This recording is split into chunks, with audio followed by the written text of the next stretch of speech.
Japan is a megalithic culture. Many of the megaliths in Japan have never really been properly studied. This doesn't happen naturally. This is a man-made structure.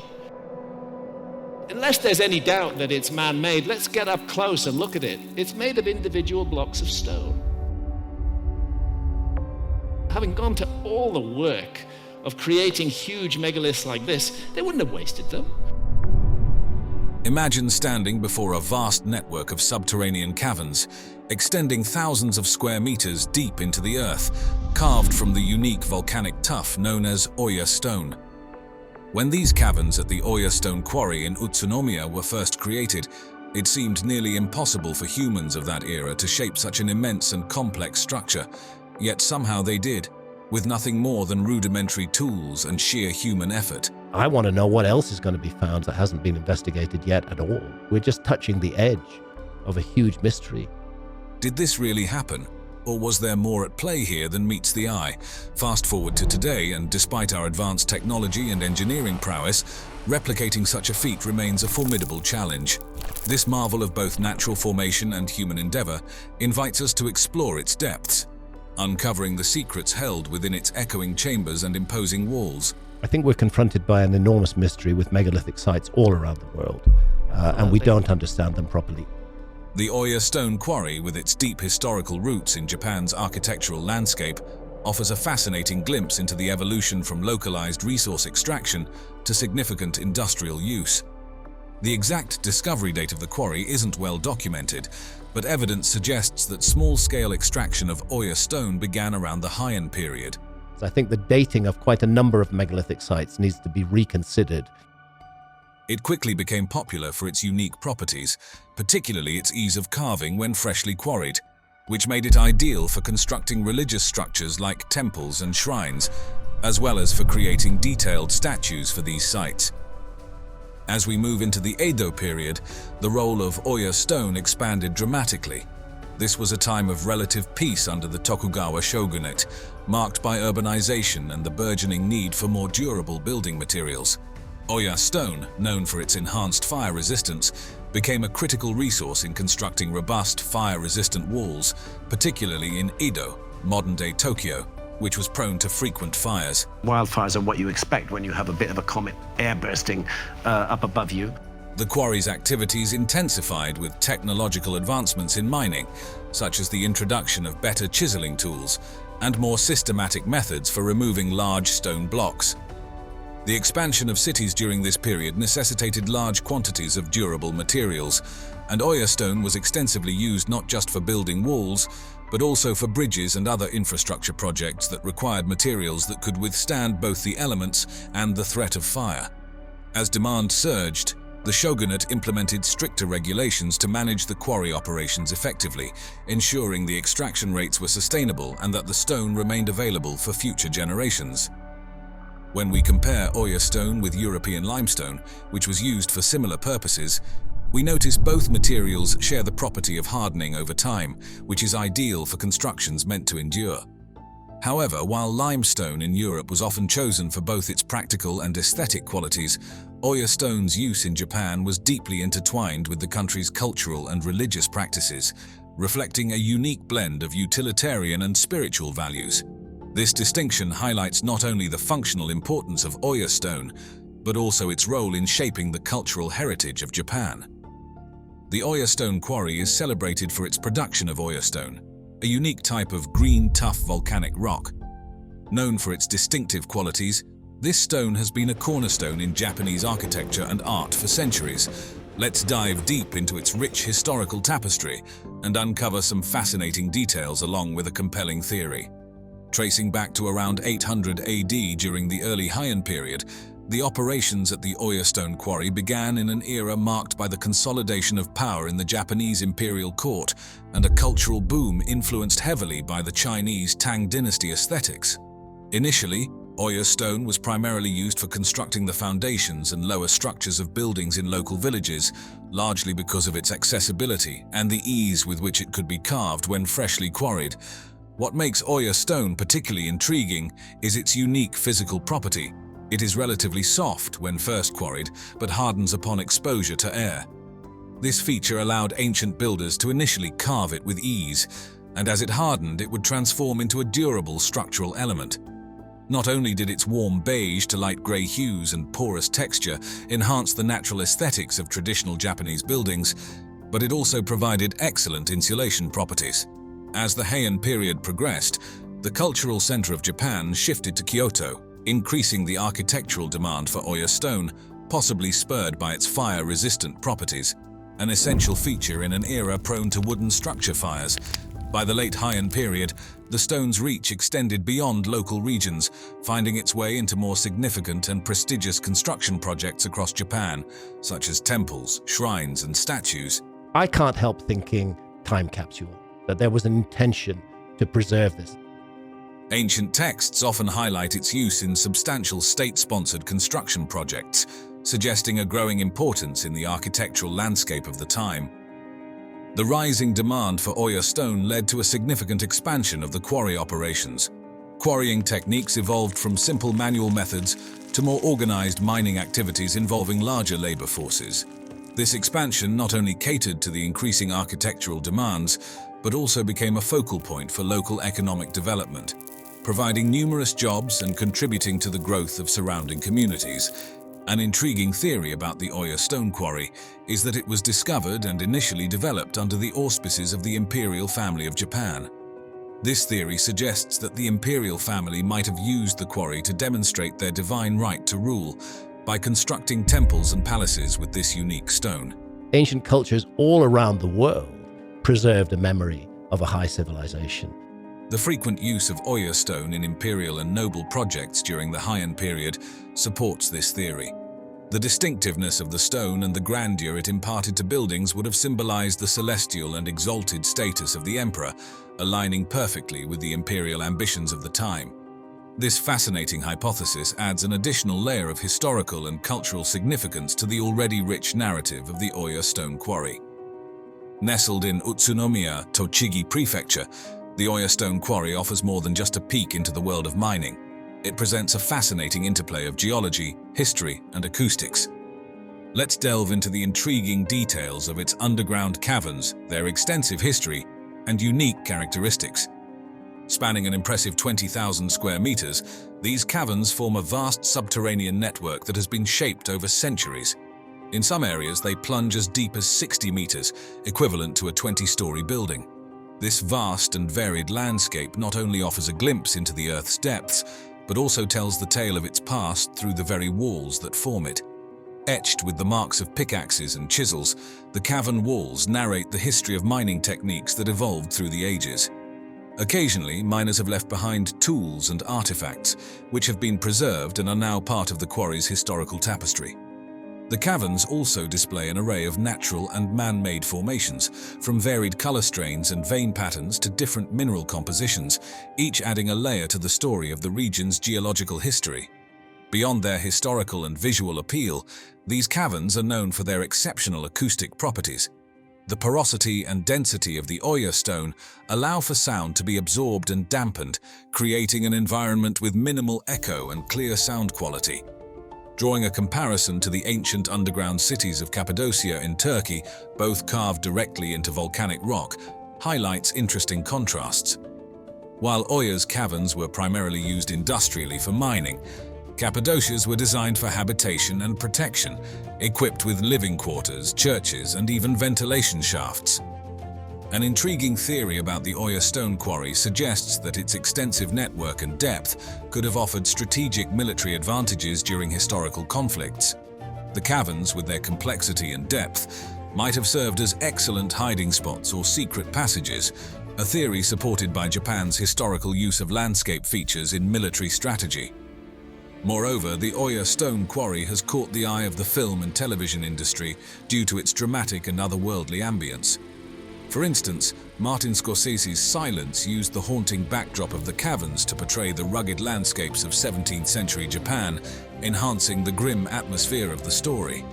While not actually filmed at the quarry, the scenes within the fortress-like environments of Inception evoke a similar monumental scale and maze-like interiors that one can associate with the Oya Stone Quarry's vast network. What if, beneath our feet, are clues to a forgotten era. An era when ancient engineers crafted monumental structures with such precision and scale that they rival modern achievements.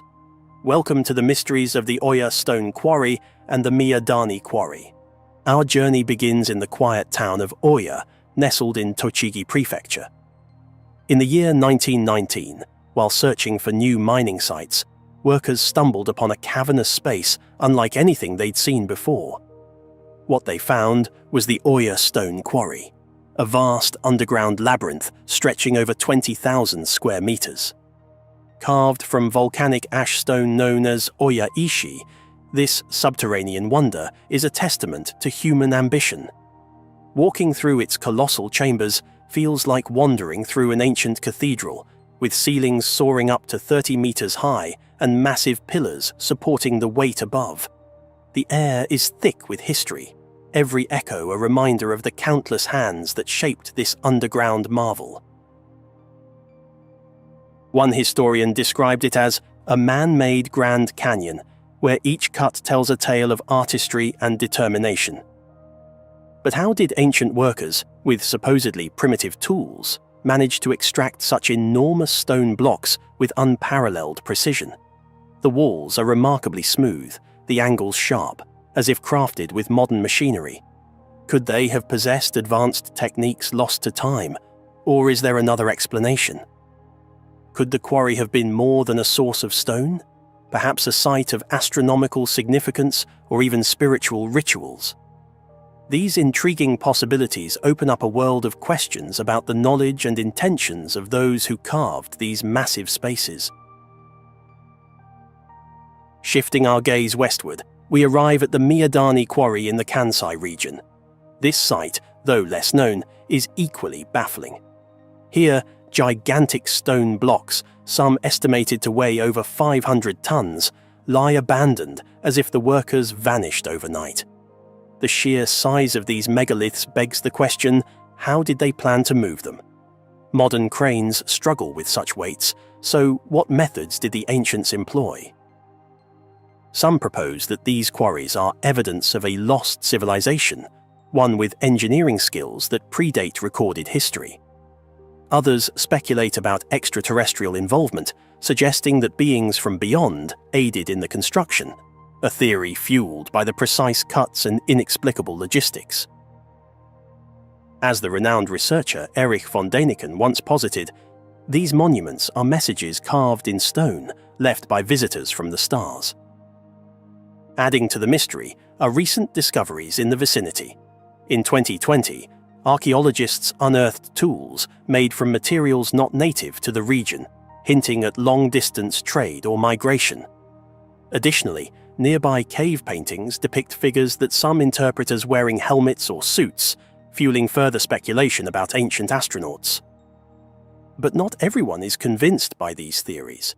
Skeptics argue that with time, manpower, and ingenuity, ancient societies could achieve remarkable feats. The discovery of stone hammers, chisels, and wedge marks at the quarries supports the idea of human craftsmanship. Experiments have demonstrated that with simple tools and techniques like leveraging and sledges, moving large stones is feasible.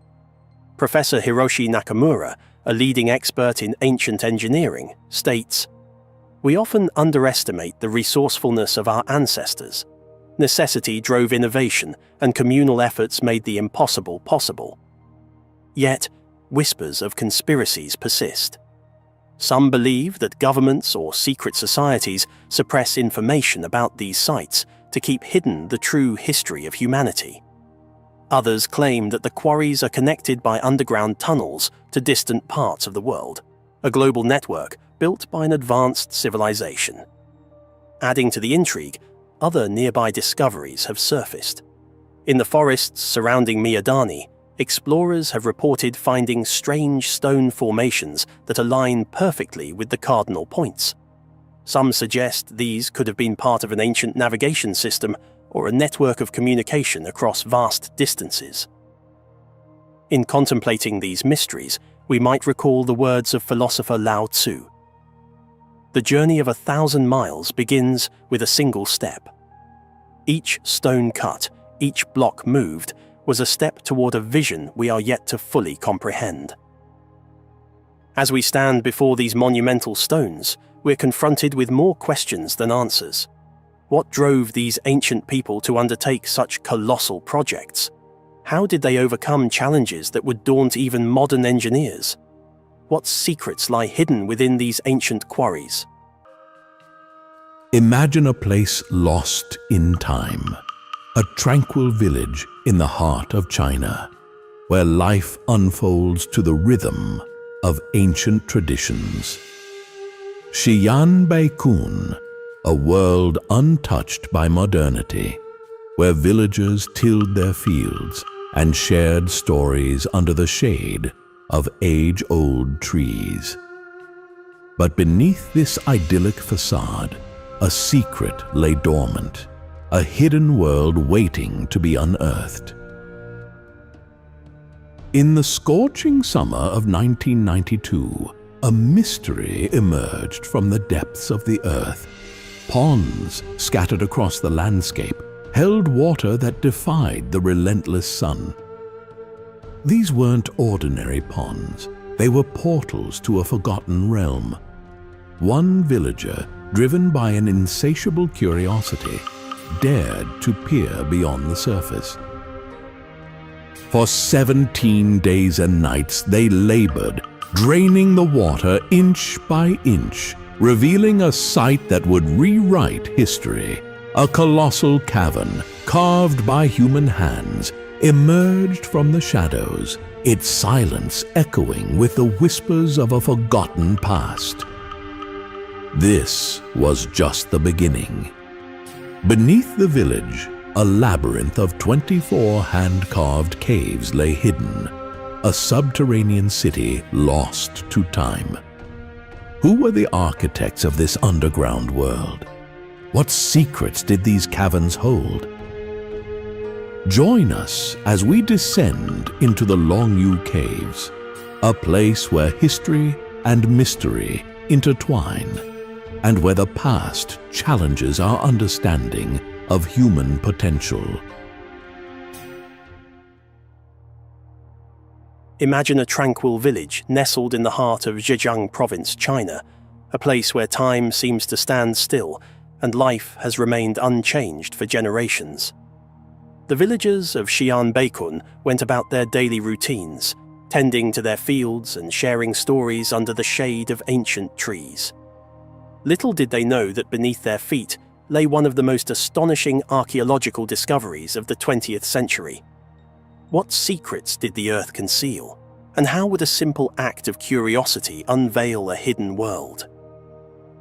In the sweltering summer of 1992, the villagers were mystified by a peculiar phenomenon. Scattered across their fields were several small ponds, calm, unassuming bodies of water that never dried up, no matter how scorching the sun or prolonged the drought. These weren't ordinary ponds. What made them so mysteriously enduring? Was there something beneath the surface keeping them perpetually filled? One villager, Wu Anai, couldn't shake the feeling that something extraordinary lay hidden in the depths. Each day, as he gazed into the still waters, questions swirled in his mind. Could there be a secret cavern below, a forgotten tomb, or perhaps a treasure waiting to be discovered? Driven by an insatiable curiosity, Wu decided to find out. He rallied his neighbors, sharing his suspicions and igniting their imaginations.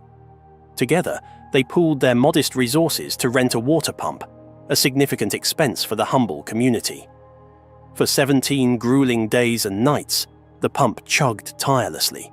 The villagers watched with bated breath as the water level gradually receded. Murky depths gave way to shadows, and shadows hinted at shapes. What was beginning to emerge? As the last of the water was drained, the villagers stood in stunned silence. Before them yawned the mouth of a massive, hand-carved cavern.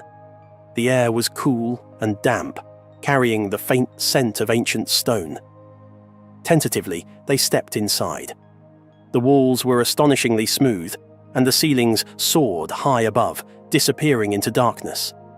Meticulous, Parallel chisel marks rippled across every surface like waves frozen in time, a silent testament to human endeavor. The sheer scale of the chamber was beyond anything they could have imagined. But this was just the beginning. Encouraged by their incredible find, the villagers turned their attention to the other ponds. One after another, they drained them, each revealing entrances to colossal underground chambers, 24 in total. The realization dawned on them. An entire subterranean world lay beneath their feet. Who could have built such enormous caverns, and for what purpose? The questions grew more urgent and tantalizing.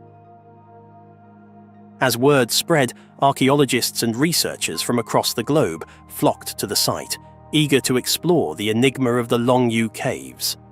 Inside these caverns, they found spaces reaching heights of up to 30 meters, tall enough to fit a 10-story building. Each chamber covered an area exceeding 1,000 square meters, rivaling the grandeur of the world's largest cathedrals. To put it into perspective, the total volume of rock meticulously removed to create these caves is estimated at over 1 million cubic meters. That's nearly half the volume of stone used to build the Great Pyramid of Giza. How did ancient people achieve such a monumental feat without the aid of modern machinery? What drove them to undertake such an immense project? The precision and uniformity of the chisel marks suggested that the caves were carved using consistent techniques and tools, possibly during the same period. The structural integrity of these vast spaces, maintained over thousands of years, indicated a sophisticated understanding of engineering and rock mechanics.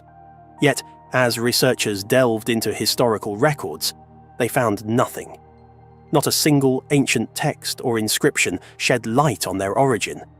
Could an entire chapter of history have been lost? Or was this a secret deliberately kept? One of the villagers who first stepped into the cavern recalled, his voice tinged with awe. "We had no idea that such a vast underground world existed beneath our feet. It was astonishing to see the massive space and the intricate carvings inside. It felt like stepping into an ancient time, hidden away for thousands of years." Theories about the purpose of the caves began to surface, each more intriguing than the last. Some scholars suggested they were used as storage facilities, perhaps for grain or valuable goods, safeguarded from the elements and potential invaders. The constant temperature and humidity underground would have provided ideal conditions for preservation. Others believed the caves served as shelters during times of war or natural disasters, offering refuge to thousands of people. There's even speculation that they were tombs for royalty or sites for elaborate religious ceremonies, given their grandeur and the effort required to construct them. But without concrete evidence, these remain educated guesses. What secrets are the caves still holding close? An interesting theory proposes that the caves were part of an ancient flood prevention or irrigation system. Given their proximity to the Kiyu River and the consistent water levels in the ponds before they were drained, could these caverns have been ingeniously designed to manage water resources? If so, this would indicate an advanced level of environmental engineering and foresight. The intricate network of chambers might have acted as reservoirs, controlling water flow during seasonal changes. How advanced were the ancient builders, and what else were they capable of? An archaeologist studying the caves remarked, "The Longyou Caves challenge our understanding of ancient Chinese engineering. Their creation would have required an unprecedented level of coordination and skill." A historian added, "The discovery of the Longyou Caves is akin to finding a hidden key to our past. They open up countless questions about who built them and why." What other secrets does the past hold, waiting for someone curious enough to uncover them? Perhaps the greatest legacy of the Longyou Caves is the inspiration they provide, a reminder that even in our modern world, there are still wonders to be discovered, questions to be answered, and mysteries that challenge our understanding of history. The next time you walk over seemingly ordinary ground, ask yourself, what might be hidden just beneath the surface? In the heart of central Turkey's Cappadocia region lies a secret buried deep beneath the earth. A secret that has baffled historians and ignited the imaginations of conspiracy theorists worldwide. The subterranean city of Derinkuyu is a marvel of ancient engineering, a sprawling underground metropolis that plunges over 280 feet into the ground. How did ancient people construct such an extensive network of tunnels and chambers without modern technology? What mysteries lurk in the shadows of this underground labyrinth? The tale of Derinkuyu's discovery is as intriguing as the city itself. In 1963, a local man in the town of Derinkuyu decided to renovate his house. As he knocked down a wall in his basement, he stumbled upon a hidden room. This room led to another and another, unveiling a complex network that extended far beyond his property. Little did he know that his simple home improvement project would unearth a city capable of sheltering an estimated 20,000 people. Explorations revealed a sophisticated structure spanning 18 levels underground. Each level served a specific purpose. There were living quarters, kitchens equipped with stone ovens, wineries, chapels adorned with religious symbols, and even schools where children could learn. Stables housed livestock, and communal areas allowed for social gatherings. Massive circular stone doors, some weighing up to 1,000 pounds, could seal off each level, providing security against intruders. Ventilation shafts, some extending all the way to the surface, ensured a steady supply of fresh air, while wells provided clean water. The city's design reflects an advanced understanding of architecture and urban planning. To unearth history is to peel back the layers of time, remarked an archaeologist involved in the excavation. The more we learn about Derinkuyu, the more questions arise. Who were the people that built this underground city, and what drove them to live beneath the earth? Some historians believe that the Phrygians, an ancient Indo-European people, began the construction around the 8th century BCE. Others argue that the Hittites, or perhaps even earlier civilizations, laid the foundations. One prevalent theory is that Derinkuyu was expanded during the Byzantine era, serving as a refuge for Christian communities fleeing persecution from invading forces such as the Arabs during the 7th century Arab-Byzantine Wars, which were from 780 CE to 1180 CE. The underground city provided a secure haven where entire populations could live undetected for months at a time. The intricate network of passages and rooms allowed for a self-sustaining environment, complete with food storage facilities and clandestine escape routes. The very existence of Derinkuyu challenges our perceptions of ancient societies. How could people without modern tools carve out such an extensive underground network in relatively soft volcanic rock? The answer lies in the region's geology. The tough rock formations are malleable yet durable once exposed to air, making them ideal for carving. Over generations, the inhabitants expanded the city, adding new chambers and passageways as needed. However, not everyone is satisfied with conventional explanations.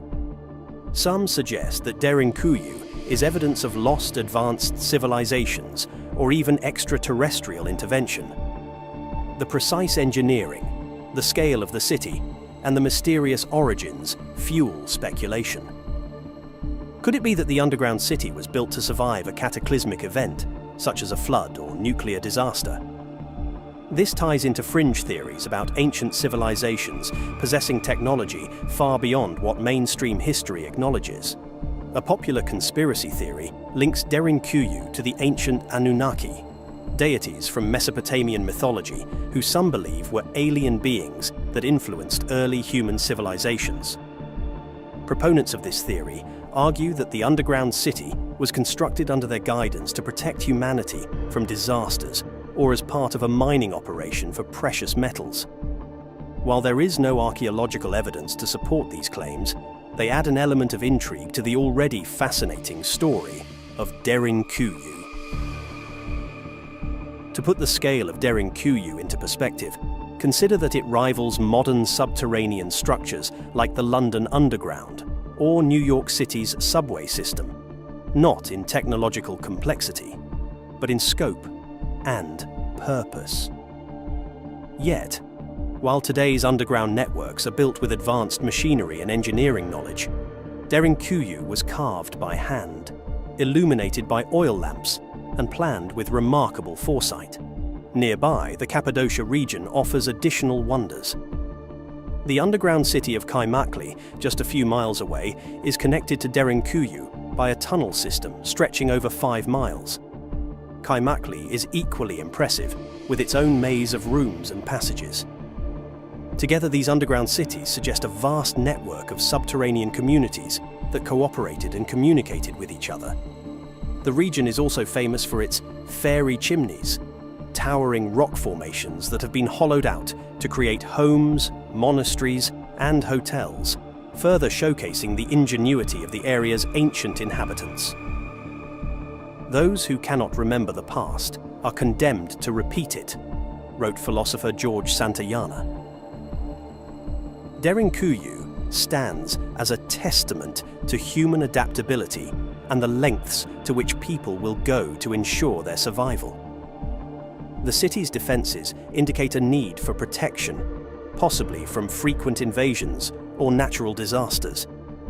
The ability to retreat underground would have provided a strategic advantage, allowing inhabitants to avoid conflict and preserve their way of life. Modern research suggests that Derinkuyu was not just a refuge, but also a thriving community during times of peace. The presence of religious spaces indicates the practice of faith was integral to daily life. The discovery of artifacts such as tools, pottery, and even graves provides insight into the culture and customs of its residents. As we delve deeper into the mysteries of Derinkuyu, we must consider both the rational explanations and the more speculative theories. While it's tempting to attribute the city's construction to lost technologies or extraterrestrial influence, the evidence points to human ingenuity and the resourcefulness of ancient societies. The collaboration required to build and maintain such a city reflects a strong communal bond and shared purpose. The story of Derinkuyu is still unfolding. New discoveries continue to emerge as archaeologists explore the depths of the city. Advances in technology, such as ground-penetrating radar, may reveal even more about the extent of the underground networks in Cappadocia. Each new finding brings us closer to understanding the lives of those who carved out a world beneath the surface. In conclusion, the underground city of Derinkuyu invites us to question what we think we know about history. It stands as a monument to human resilience, creativity, and the relentless pursuit of safety and community. Whether viewed through the lens of history, archaeology, or even conspiracy, Derinkuyu captivates our imagination and reminds us that beneath the surface, both literally and figuratively, there is always more to discover. When we think of pyramids, our minds immediately journey to Egypt. The towering Giza Plateau, with its majestic stone structures, has long captured the world's fascination. But what if we told you that Egypt didn't build the first pyramids? Long before the sands of the Sahara surrounded the grand monuments of the pharaohs, a lesser-known civilization to the south built pyramids that have stood for millennia. Today, these mysterious structures quietly guard their ancient secrets.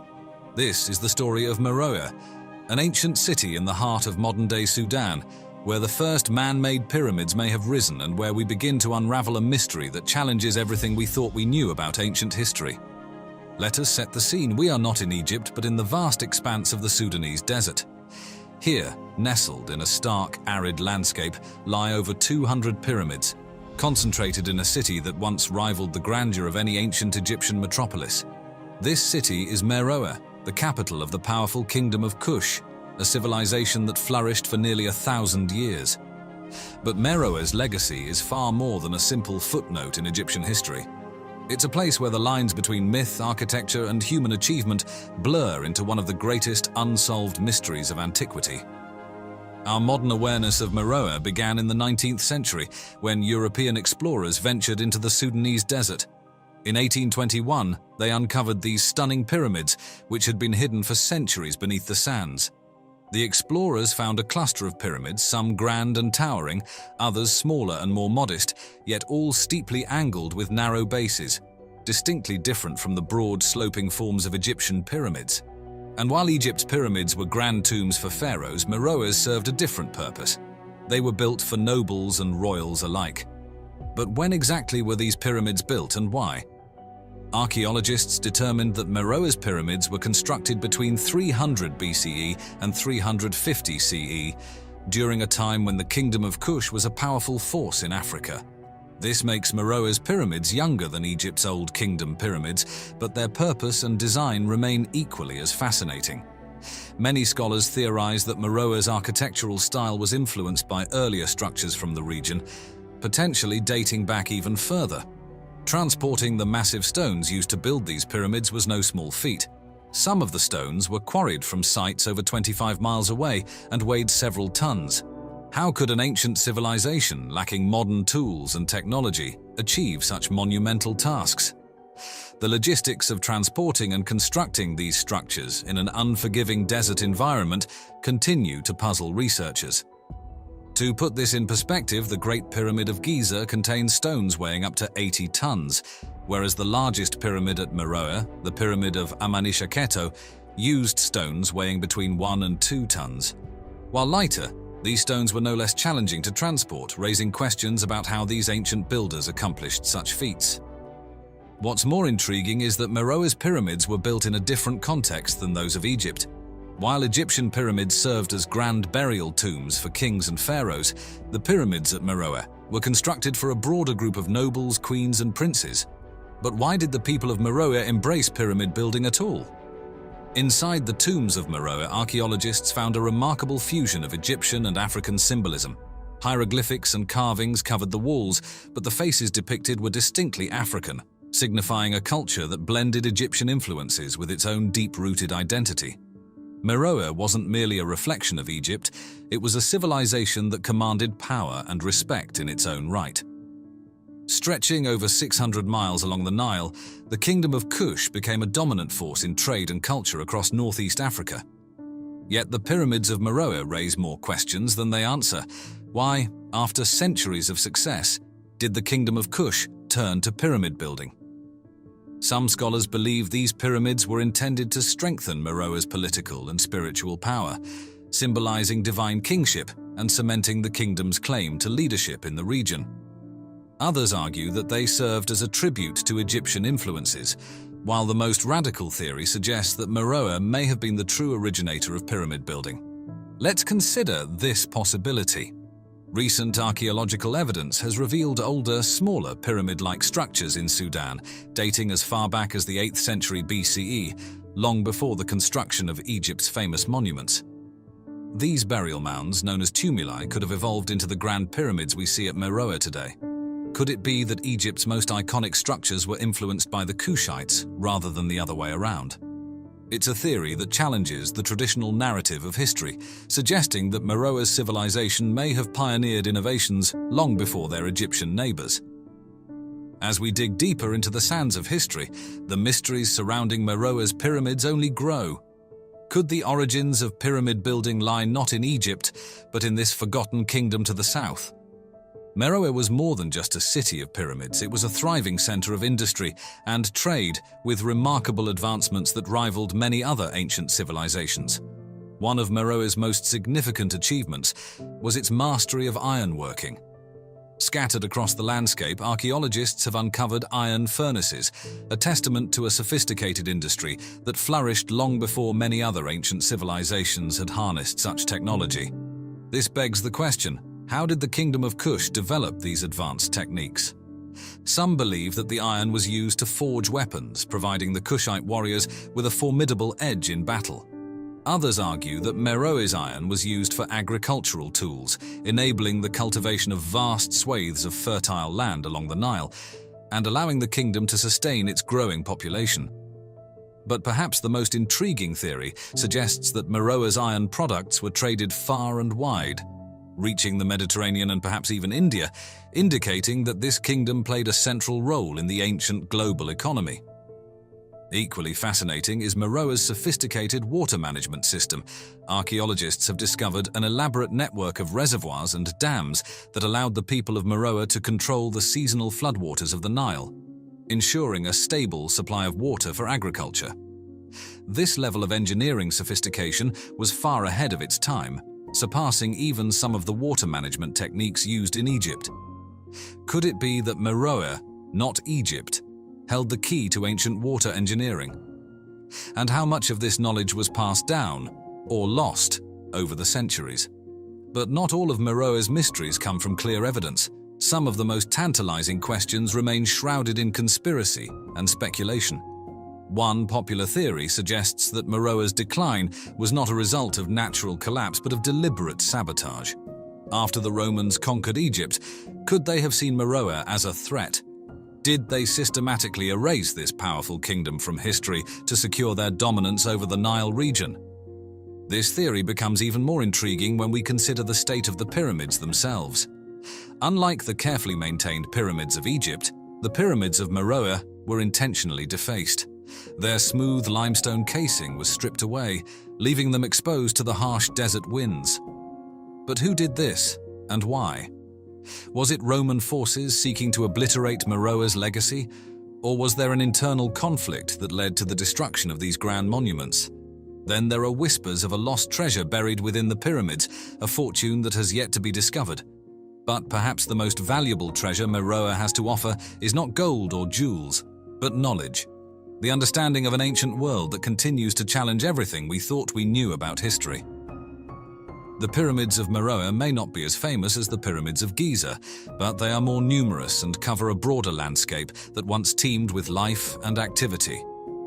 The construction techniques, while different, display an ingenuity that rivals that of Egypt's builders. And while Egypt's pyramids were built for a select few god-kings, Meroe's were designed for a wider range of society, reflecting a more diverse and inclusive social structure. Mystery, intrigue, and a lost civilization waiting to be rediscovered. This is the true legacy of Meroe. As the sands continue to shift over the ancient city, they may one day reveal even more secrets about this extraordinary civilization.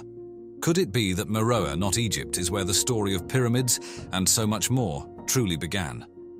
In 1963, a routine archaeological survey in southeastern Turkey uncovered a curious site atop a hill known as Gobekli Tepe, or Belly Hill.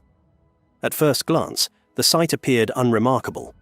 A scattering of broken limestone slabs lay across the hill's summit, leading researchers to believe they had stumbled upon little more than a medieval cemetery. With nothing to suggest otherwise, they simply made a note of it and moved on. However, this seemingly insignificant site would later be revealed as one of the most important archaeological discoveries of the 20th century, forever altering our understanding of early human civilization. In 1994, German archaeologist Klaus Schmidt revisited the site during his own survey of the region. Unlike those who came before him, Schmidt didn't just move on. Instead, he felt that Gobekli Tepe held a much deeper significance. His intuition proved to be right. Beneath the surface of the hill, Schmidt uncovered an ancient marvel. A series of massive megalithic structures, some reaching as high as 18 feet and weighing up to 50 tons. These stones, arranged in circular patterns, were intricately carved with depictions of humanoid figures, animals, and abstract symbols. As the excavation continued, something even more astonishing emerged. This site was ancient, far more ancient than anyone had expected. Radiocarbon dating placed its age between 9,600 and 8,200 BCE, making it over 5,000 years older than Stonehenge. Gobekli Tepe was now recognized as the oldest known megalithic site in the world. The question then arose: who could have created this monumental structure over 11,000 years ago, at a time when humanity was still presumed to be in the throes of a hunter-gatherer existence? How did they manage to move these enormous stones and carve them with such precision in an era so long before the advent of writing or advanced tools? These mysteries only deepened as further studies of Gobekli Tepe revealed evidence of a permanent settlement around the site. This new finding suggested that the builders of Gobekli Tepe were not nomadic hunter-gatherers, but rather members of an advanced civilization. A civilization older than any previously recorded. The discovery of Gobekli Tepe not only challenged traditional timelines of human development, but also raised profound questions about the purpose of the site. Why would such an immense and intricate structure be built so long ago? What drove these ancient people to invest so much effort into its construction? As archaeologists and scholars debated the answers, one theory began to gain traction.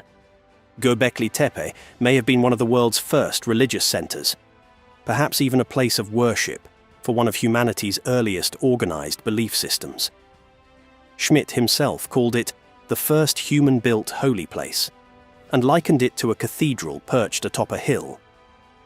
Others speculated that Gobekli Tepe might have served as an astronomical observatory, aligned with the stars and designed to track celestial events such as the movement of the constellation Sirius. Such a purpose would indicate that the builders possessed a deep understanding of astronomy, far earlier than previously thought. Both theories held tantalizing implications for our understanding of early human culture and spirituality. But in 2017, a new and even more significant theory emerged that promised to completely rewrite history. That year, two researchers, chemical engineers Martin Sweatman and Dimitrios Tsikritsis, turned their attention to one of Gobekli Tepe's most enigmatic features, the vulture stone. This intricately carved pillar, featuring depictions of animals and abstract figures, had long puzzled scientists. But Sweatman and Tsikritsis believed that the vulture stone held a hidden message. After close study, they concluded that the carvings were not just decorative, but rather encoded a form of information. In their view, the animals depicted on the stone represented ancient constellations, such as Scorpio, represented by a scorpion, and Libra, symbolized by a duck-like figure. At the center of the carving was a circular shape, which the researchers interpreted as the sun. According to Sweatman and Tsikritsis, the vulture stone was not merely a work of art, it was a time capsule. They believed it recorded the alignment of the constellations at a specific point in history, providing a date stamp for a significant event in human history. But what event could have been so monumental that it was memorialized on this ancient stone? The answer, according to the researchers, lay in another part of the carving. A series of square symbols at the top of the pillar, accompanied by strange descending lines. Sweatman and Tsikritsis proposed that these symbols represented fragments of a comet falling to Earth, while the headless man depicted in the bottom right corner symbolized the devastation caused by the event. In their seminal article published in Mediterranean Archaeology and Archaeometry, the researchers put forward a bold hypothesis. The vulture stone was a record of a cataclysmic event, the Younger Dryas impact. The Younger Dryas event was a period of sudden global cooling, lasting approximately from 12,900 to 11,600 years ago, during which Earth experienced dramatic shifts in climate. Geological records show that this time was marked by super tsunamis, widespread flooding, massive wildfires, and the extinction of many species. But what caused this global catastrophe had long been a matter of debate. One of the leading theories was that the Younger Dryas was triggered by a comet impact, which vaporized the ice caps covering much of North America and plunged the planet into chaos. If true, this theory would have staggering implications. It would suggest that not only did a sophisticated civilization exist more than 12,000 years ago, but that this civilization also had the capability to record astronomical events with precision. This raises a host of new questions. Who were the builders of Gobekli Tepe? How did they possess such advanced knowledge? And why have they been absent from the pages of history for so long? The possibility that Gobekli Tepe contains a record of one of the most devastating events in human prehistory opens a new chapter in our understanding of early civilization. As researchers continue to unearth the secrets of the site, it's clear that Gobekli Tepe may not have been the only place where evidence of this catastrophic event is preserved. Indeed, it seems that the builders of Gobekli Tepe were not the only ones affected by the Younger Dryas event. In the region surrounding Gobekli Tepe, another set of ancient structures provides clues to humanity's response to the disaster. Turkey is home to a network of underground cities, some of which stretch for miles beneath the Earth's surface. These vast subterranean complexes, such as those found in Cappadocia, have long been a source of wonder and mystery. Archaeologists have long speculated about the purpose of these underground cities. Were they used as shelters during invasions or natural disasters? Some believe these cities may have been built in response to the Younger Dryas event, serving as sanctuaries for those trying to escape the extreme climate conditions that ravaged the Earth during this period. Intriguingly, the ancient religion of Zoroastrianism may hold additional clues to this puzzle. Zoroastrianism, one of the world's oldest known organized religions, is thought to have originated in the region of modern-day Iran, which shares a border with Turkey. The religion's sacred texts, such as the Vendidad, contain stories that bear a striking resemblance to the events of the Younger Dryas. In the Vendidad, a man named Yima is warned of an impending catastrophe, a severe winter that will cover the earth in ice and snow. In response, Yima is instructed to build a multi-level underground city where he is to gather 2,000 human couples and every kind of animal. This city, much like Noah's Ark, is meant to preserve life through the catastrophe. When the Younger Dryas deep freeze ended, Yima's people re-emerged from their underground shelter to repopulate the earth. Could the story of Yima be a distant memory of the Younger Dryas event, passed down through oral tradition? And could the underground cities of Turkey be the real-world counterparts to the shelters described in the Vendidad? If so, then Gobekli Tepe may not only commemorate the catastrophic event itself, but also the survival of humanity through it. Beneath the scorching sun and swirling sands of the Sahara Desert lies a city whose very name invokes mystery and wonder, Timbuktu. Once a beacon of trade, knowledge, and wealth, today it is known by few, understood by even fewer. Yet, Timbuktu is not just a relic of the past. It is a testament to human ambition, ingenuity, and survival in one of the harshest environments on Earth. But how did this fabled city come to be? How could a thriving center of wealth and knowledge emerge in the heart of a seemingly inhospitable desert? Timbuktu has different phases within its existence, and all of the groups participated in the different phases of development. Our journey begins in the early 14th century, during the reign of the Malian emperor Mansa Musa. His wealth was so immense that his pilgrimage to Mecca reportedly devalued gold in regions he passed through.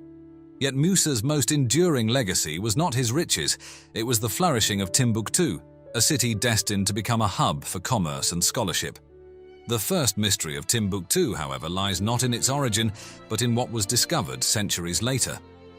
In the early 19th century, European explorers, lured by tales of an elusive golden city, crossed the Sahara in search of wealth. What they found, instead, was an ancient city built from colossal blocks of stone and mud brick. Structures like the Jingwereber Mosque and Sankore University stood as monumental testaments to human craftsmanship, their towers defying the desert's harsh elements for centuries. The first question emerges here: how were these structures built? Some of the stones used in Timbuktu's buildings weighed up to 2 tons and were transported from quarries more than 30 miles away. Modern engineers remain puzzled by how this was achieved without advanced machinery. How could ancient builders move such massive stones across the unforgiving landscape of the Sahara? Did they possess knowledge that modern civilization has lost? This mystery is the first clue to Timbuktu's mysterious past, an engineering prowess seemingly out of place in a desert that by all accounts should have made such construction impossible. They found that there were these actually very, very sophisticated, very complex mud brick structures on a very large scale. But as we look deeper into Timbuktu's history, we discover something even more astonishing. By the 15th century, Timbuktu had become a thriving intellectual hub, housing some of the greatest libraries in the world. Manuscripts covering subjects such as astronomy, mathematics, medicine, and law were studied and preserved here. Scholars from across the Islamic world traveled to this remote city, transforming it into a center of learning that rivaled some of the greatest educational institutions of the time. And yet, one question lingers. How did such an intellectual center thrive in a place so isolated? It became an intellectual center because the scholars generally were traveling with the caravans. Was it simply Timbuktu's strategic location along trade routes, or could there be something more?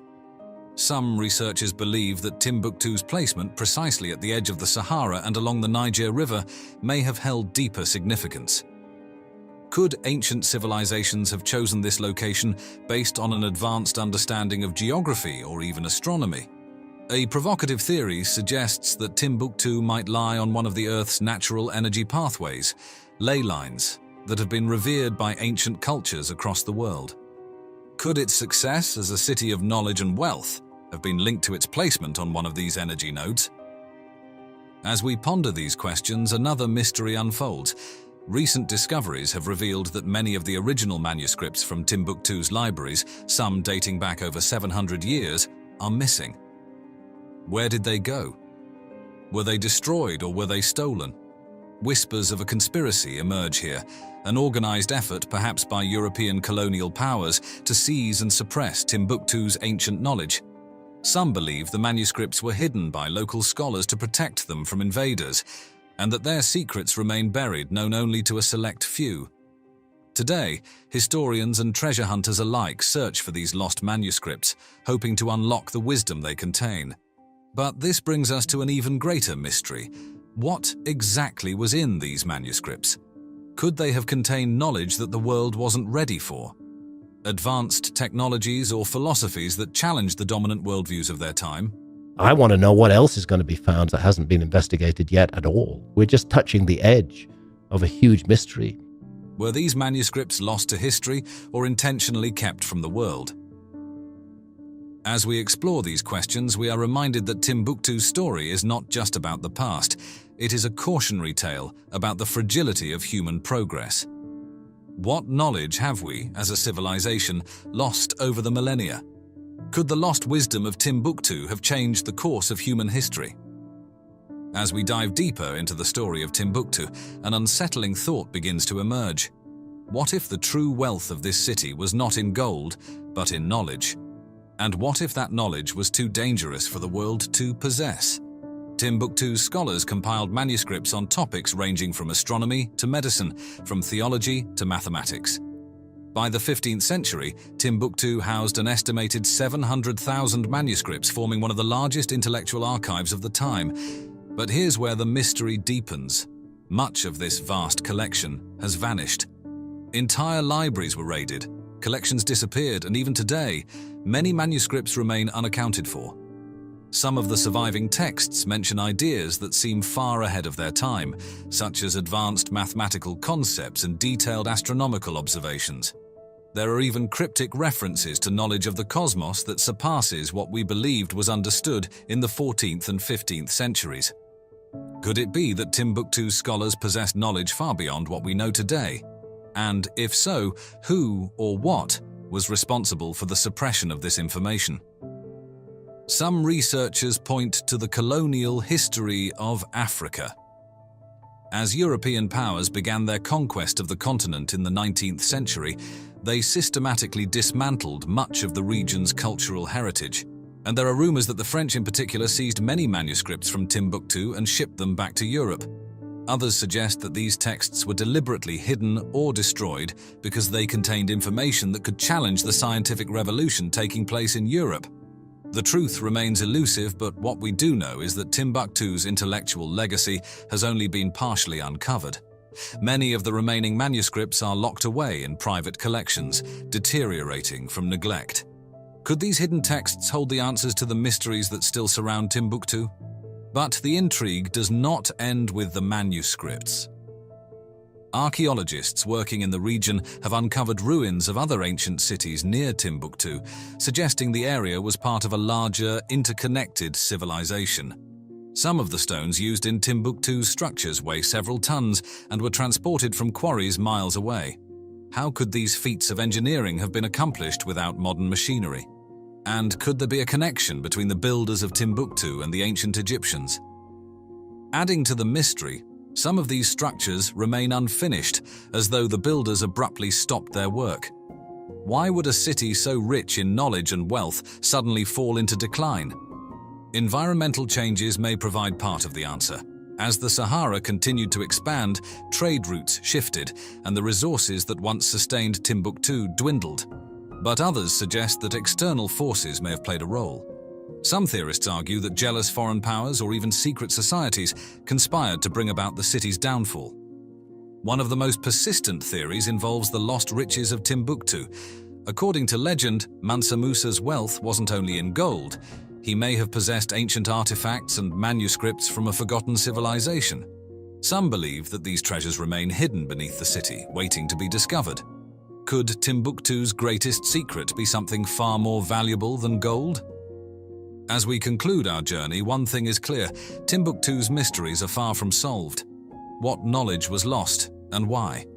What still lies hidden beneath centuries of sand and secrecy? Recent efforts to preserve Timbuktu's heritage have been met with both success and challenge. Instability in the region and the harsh desert climate threaten the remnants of the city's once great libraries. Yet, new archaeological techniques such as ground-penetrating radar have revealed that entire sections of the city may still be buried. Could these hidden chambers hold the answers to the questions we've been seeking? Or could they contain even greater secrets? Secrets that could reshape our understanding of history, civilization, and the very nature of knowledge.